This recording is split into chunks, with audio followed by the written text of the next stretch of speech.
अस्सलामुअलैकुम वरहमतुल्लाहि वबरकातुहु औज़ुबिल्लाहि मिनश्शैत्वानिर्रजीम बिस्मिल्लाहिर्रहमानिर्रहीम సూరా 106 ఖురైష్ 1-4 ఆయతులు. ఖురైషులు.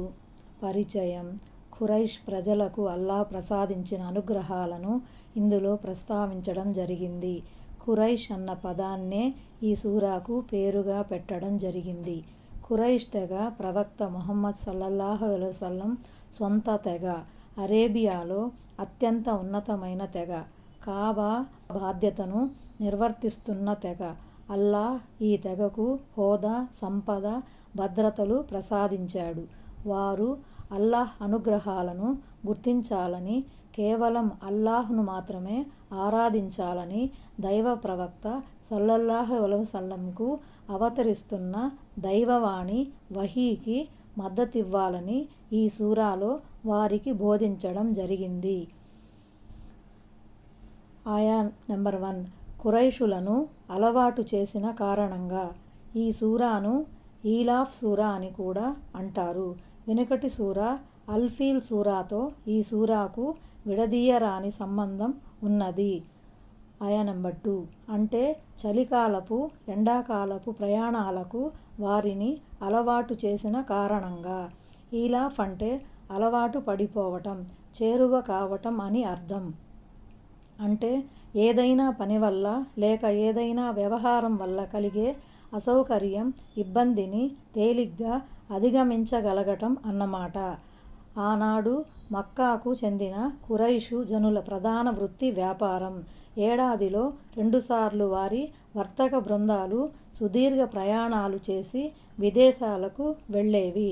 ఉష్ణోగ్రత అధికంగా ఉండే యమన్ ప్రదేశానికి చలికాలంలో వెళ్ళి, శీతల ప్రదేశమైన సిరియాకు వేసవికాలంలో వెళ్ళేవారు. ఖురైషులు కాబా గృహ సేవకులవటం చేత అరబ్బులంతా వారిని అమితంగా ఆదరించేవారు. వారు ఏ ప్రదేశాలకు వెళ్ళినా ప్రజలు హృదయపూర్వకంగా స్వాగతించేవారు. ఈ ప్రయాణాలలో వారికెక్కడా ఎలాంటి అవరోధాలు ఎదురయ్యేవి కావు. ఈ సంగతినే దేవుడిక్కడ ప్రస్తావించాడు. ఓ ఖురైషు జనులారా, మీకు లభించే ఈ స్వాగత సన్మానాలకు, గౌరవాదరణలకు అసలు కారణం కాబాగృహమే. ఈ కాబాగృహం వల్లనే మీరు మక్కాలో సుఖశాంతులతో వర్ధిల్లుతున్నారు. కాబట్టి మీరు మీ ప్రభువు దయానుగ్రహాన్ని మరువకండి. ఈ కాబాగృహం యొక్క ప్రభువును ఆరాధించండి. ఆయనకు సాటి కల్పించకండి.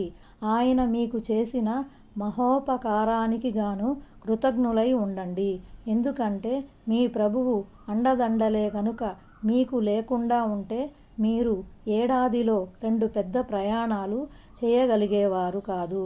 ఏనుగుల వాళ్లను కూడా తరిమికొట్టి మేము మీ గౌరవోన్నతులకు విఘాతం కలగకుండా చూశాము. ఒకవేళ అబ్రహాయే గనక తన దురుద్దేశంతో కృతకృత్యుడై ఉంటే మీ పేరు ప్రతిష్టలన్నీ మంటగలిసిపోయేవి. మీ వాణిజ్యం కూడా దెబ్బతినేదే. కనుక మీరు మీ ప్రభువుకు కృతజ్ఞతలు తెలుపుకోండి. ఆయన్ని ఆరాధించండి. చిత్తశుద్ధితో కాబాగృహం సేవలు చేయండి. ఆయా నంబర్ 3. వారు ఈ కాబాగృహం యొక్క ప్రభువునే ఆరాధించాలి. ఆయా నంబర్ 4. ఆయనే వారికి ఆకలిగొన్నప్పుడు అన్నం పెట్టాడు.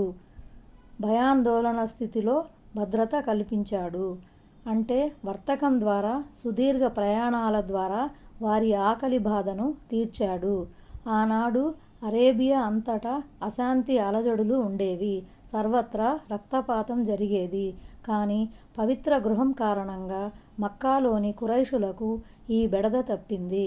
వారు సుఖంగా, ప్రశాంతంగా జీవించేవారు. అస్సలాము అలైకుం వరహమతుల్లాహి వబరకాతుహు.